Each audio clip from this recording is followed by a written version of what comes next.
my name is Michael Speers. I'm a local activist involved in issues such as climate justice, racial justice, decent work, and I've been quite active in the Defund the Police movement over the past few months. And the Defund the Police movement in Barrie in particular, could you? Now, I would say that, it's kind of going from that point about what kind of how it all came about. I would say that our local representatives, I'm talking about City Council, Police Services Board. I think that they've participated in the whole idea of how we fund the police and to what degree. I think they've been very reluctant to even have those conversations. You can tell that they're, trying to do as little as possible. They're doing kind of just to make it look like they are doing something, but really not ready to kind of rock the boat. So police services kind of opened up the debate around police funding last summer. So myself, I gave 2 deputations to the Police Services Board. And I would kind of describe the experience as kind of speaking to a wall. There's a lot of blank faces while I was up there talking. You can tell that no one in the room, including our local representatives who are on the board, you can tell that they weren't remotely interested in what I or other people had to say, which is, beyond frustrating. But, I also think it's kind of a warning sign for us. As I said, we had hundreds of people in the streets demanding action. Not just 1, but 2 big rallies here in the city. And what does the community get, from that type of activism? Well, we get, more money being into body cams, and really a tone deaf budget request for an increase. So, I think that's exactly the opposite of what the community has been demanding. The status quo has failed, yet the status quo when it comes to how we fund our police seems to be exactly what the Police Services Board and I think what the Majority Council seem to want. And so Chief Kimberly Greenwood, when she was speaking to council last week, said that, quote, she's listened to the community and some systemic changes or work with other social services. She didn't go into detail on that. But so you'd say that in your experience, it's kind of been the opposite. You feel like they haven't listened to the community. Is that right? Yeah, I think so. We've seen, the city has their own, they had that budget kind of allocation tool on their website. That was, horribly inadequate, but, the results from that did show that, 2/3 of respondents thought that there should be a decrease in the police budget. And, at those rallies we had, we heard stories from people who have experienced the racism that you can see from police forces all across the country. So people that say that it's not a problem in Barrie just simply don't know what they're talking about. It's a problem everywhere. And I think it goes to the fact that policing is a system that's rooted in racism and the protection of one class over another, over communities that have been made vulnerable by kind of the failures of our system. I see policing as a system that protects property more than it protects people. So, I kind of describe it in this case. I think it works. We have a system of laws in this country. We don't have a system of justice. And what I mean by that is that, in our system, if a mother steals bread in order to feed her family, she's going to get arrested.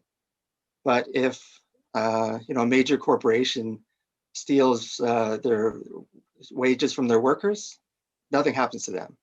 So that's kind of shows, our system is if it was rooted in true justice, then the opposite would be true. So, when it comes to policing, there's been talk about reforms and accountability and things like that. But, the way things are, even a well-intentioned officer, they're just an armed defender of racism and settler colonialism and our capitalist system that we're living in. So, to me, defunding the police with, an ultimate goal of complete abolition is the only solution. And I think what's key too, there's lots of talk about reallocation of funds. And I think, when we talk about reallocation, we really need to kind of move beyond that it's not just a question of that. Defunding the police means, it has to be seen as a human rights issue. It's about society, prioritize services, and how we treat each other. We must imagine, we have to think of a world where everybody's supported and police and prisons are completely unnecessary. A lot of our problems, stem from the fact that our society's become massively over-policed, and we rely so heavily on our prison system as well. When in actual fact, over-policing, over-incarceration actually make our communities less safe, because they take away resources from programs and services that actually do result in preventing crime. So, we look at the police budget here in Barrie. It's like around $56 million a year or something like that. Now imagine if we cut that in half, that's about $28 million. So a 50% reduction in the budget, and that's in line with what groups like Black Lives Matter in Toronto, that's kind of what they are asking for, 50% reduction. So imagine what you could do with $28 million a year. Imagine the massive investments that can be made in social housing, community programs, care for people who are experiencing homelessness, free transit for people that need it, on and on and on. And so, yeah, sure, other levels of government have to step up. There's, municipalities are limited in what they can do, but municipalities can do quite a lot when it comes to the police budget. And as a community, I think we need to develop abolition mindset, and kind of end the carceral mindset we have and truly emphasize how we care. Mayor Lehman, when I was talking to him a few days ago, mentioned that his concern or a 0% increase in the police budget this year was that Barrie isn't a 0 increase in terms of population. So his words, keeping that capacity at a 0, then it actually decreases the capacity of the police as Barrie's population rises. So that was why he said that he'll be supporting the current budget as is. Does that answer satisfy you?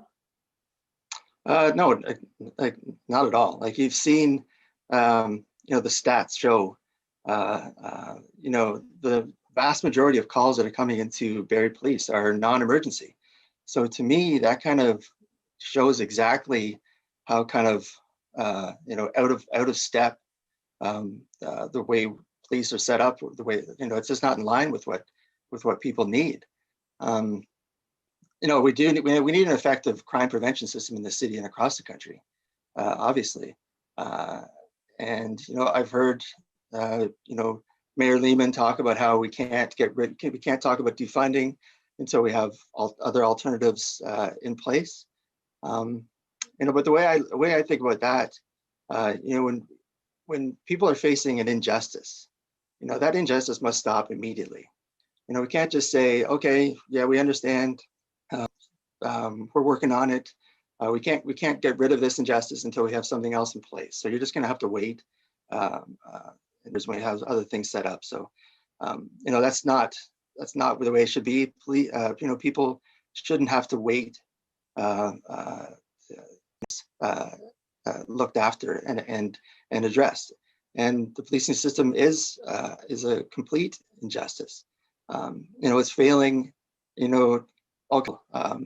In our society, particularly Black, Indigenous people. Police budgets are bloated. Crime goes down, but police budgets keep going up. The system itself, the whole idea of policing is archaic and stems from, a 19th century belief in protecting, the property. I think the voices that we heard over the summer and continue to hear, they can't wait. We all can't wait for some better system to be designed somehow. We can do better now, and we need to do better now for everybody. And I think it starts with defunding the police. And recent poll I read was that over half of Canadians now support a reallocation or defunding of police budgets. I think that's from Ipsos or something.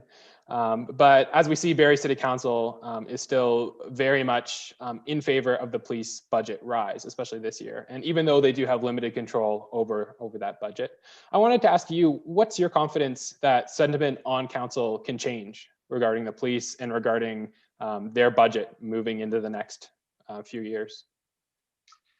Oh, I got to admit, I'm not that confident. You know, we've followed this debate the past few months, and I think what was truly telling is that back in late spring, early summer, Ward 2 Councillor Keenan Aylwin requested that that the police kind of start to examine their budget and to see how, or could be kind of shifted away from what the police are doing into other areas that can really address the root issues of crime in the city. So this wasn't even a request to allocate funds or to reallocate any money. This was police to look at ways to do it, and that motion was shot down. I think there's only 2 members of council that voted in favor of that. So that just went to kind of just shows exactly where council's mindset is on this. They're stuck in with this belief that all you need to do is simply do some reforms and create some more accountability. Okay, but we know from experience all across the country that just simply doesn't work. When you're talking about an issue like defunding the police, which is really kind of fundamental and at the heart of our own value systems here in our country and how we decide how we're going to take care of each other. To simply say that we can't do it or that it doesn't fit into the plan of council going forward, I think is just really disingenuous. But I think the key for people like myself and for the growing move to defund the police is to keep putting pressure on the politicians. Maybe next week at the vote for a vote at council, it's unlikely to change any minds.